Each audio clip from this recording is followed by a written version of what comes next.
नमस्कार दोस्तों, आइए इस सवाल को सॉल्व करते हैं। लिखा है एक आयत का क्षेत्रफल 9 वर्ग इकाई कम हो जाता है यदि उसकी लंबाई 5 इकाई कम कर दी जाती है और चौड़ाई 3 इकाई बढ़ा दी जाती है। और यदि हम लंबाई 3 इकाई और चौड़ाई 2 इकाई बढ़ा दें तो क्षेत्रफल 67 वर्ग इकाई बढ़ जाता है। आयत की विमाएँ ज्ञात कीजिए। तो हम इस सवाल में पहले मान लेते हैं कि माना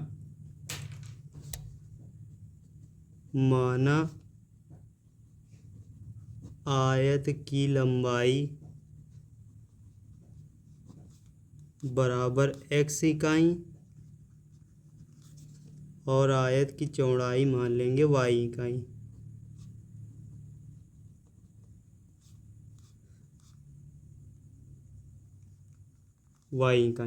अब देखिए कह रहा है 9 वर्ग इकाई कम हो क्षेत्रफल, इसके हिसाब से लंबाई और चौड़ाई के हिसाब से क्षेत्रफल क्या हो जाएगा, लंबाई गुणे चौड़ाई होता है क्षेत्रफल।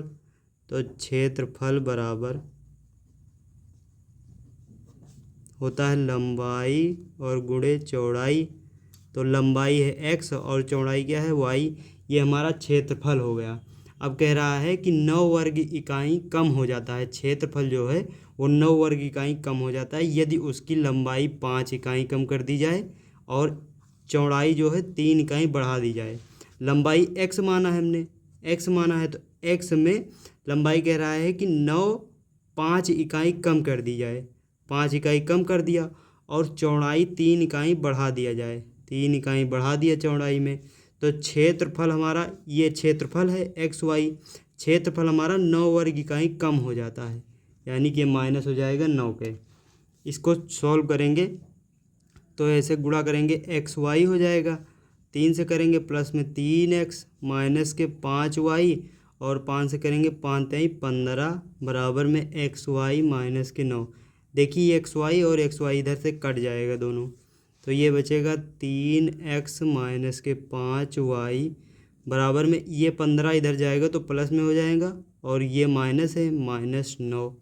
यहाँ से हो जाएगा 3x माइनस 5y बराबर में 15 में से 9 जाएगा तो 6 बचेगा। इसे समीकरण फर्स्ट मान लेंगे। अब दूसरा स्टेटमेंट देखिए क्या कह रहा है, कह रहा है कि यदि हम लंबाई 3 इकाई और चौड़ाई को 2 इकाई बढ़ा दें तो क्षेत्रफल 67 वर्ग इकाई बढ़ जाता है। यानी कि लंबाई में 3 हम बढ़ाएंगे, लंबाई में 3 इकाई बढ़ा देंगे और चौड़ाई में 2 इकाई बढ़ा देंगे तो क्षेत्रफल हमारा कितना 67 वर्ग इकाई बढ़ जाता है। ये क्षेत्रफल है हमारा, इसमें 67 वर्ग इकाई बढ़ जाएगा। अब इसे भी सॉल्व करेंगे तो गुणा करेंगे तिरछा एक्स वाई हो जाएगा प्लस में 2x और प्लस में 3y, 3 दूनी 6 बराबर में एक्स वाई प्लस में 67। एक्स वाई से एक्स वाई कट जाएगा, ये बचेगा 2x प्लस में 3y बराबर में 67 माइनस का ये वाला 6 इधर आएगा तो माइनस के 6 हो जाएगा।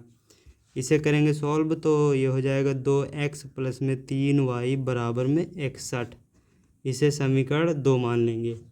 अब देखिए समीकरण 1 ये है, समीकरण 2 ये है और समीकरण 1 में हम 3 से गुणा कर देंगे और समीकरण 2 में 5 से। तो देखिए ये पद हमारा बराबर हो जाएगा और चिन्ह बदल जाएगा, बदला है चिन्ह, यहाँ पर माइनस है यहाँ पर प्लस है तो ये दोनों कट जाएंगे तो हमारा प्राप्त हो जाएगा x का मान। तो यहाँ से देखिए पहले गुणा करते हैं, लिखेंगे यहाँ पर समीकरण 1 में 3 से तथा समीकरण 2 में 5 से गुणा करने पर समीकरण 1 ये है, इसमें 3 से करेंगे तो 3 तिरका 9x माइनस के 5 3 15y बराबर में 3 छंग 18 ये हो जाएगा। और इसमें हम 5 से गुणा करेंगे, 5 दूनी 10x प्लस में 5 3 15y बराबर में 5 एकम 5 और 5 छंग 30 यानी कि 305 आ जाएगा। इन दोनों को हम जोड़ लेंगे, लिखेंगे यहाँ पर जोड़ने पर ये देखिए समान पद समान है, विपरीत चिन्ह के कट जाएंगे और ये 10 और 9 19 हो जाएगा। 19x बराबर में आ जाएगा 5 8 5 13, ये आ जाएगा 323। अब देखिए 19 को इधर भेजेंगे तो बटे में चला जाएगा, यानी कि x बराबर आ जाएगा 323 बटे में 19। 19 से काटेंगे तो 19 एकम 19, 19 सत्ते 133 होता है, तो यानी कि x बराबर आ जाएगा 17। x का मान हम समीकरण 1 में रख देंगे, तो यहाँ पे लिखेंगे x का मान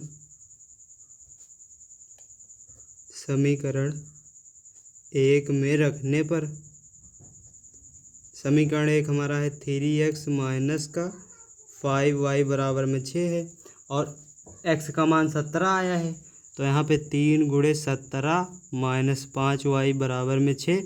17 तियाँ 51 होता है, माइनस 5y बराबर में 6।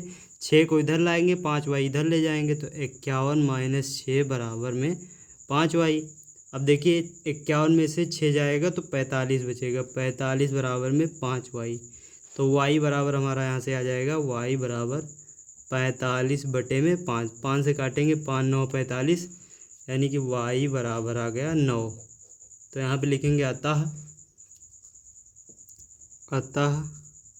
आयत की लंबाई बराबर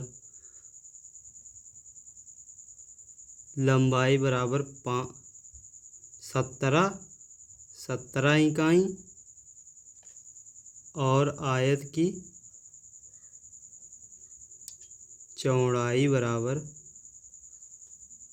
9 इकाई। ये हमारा फाइनली आंसर हो जाएगा।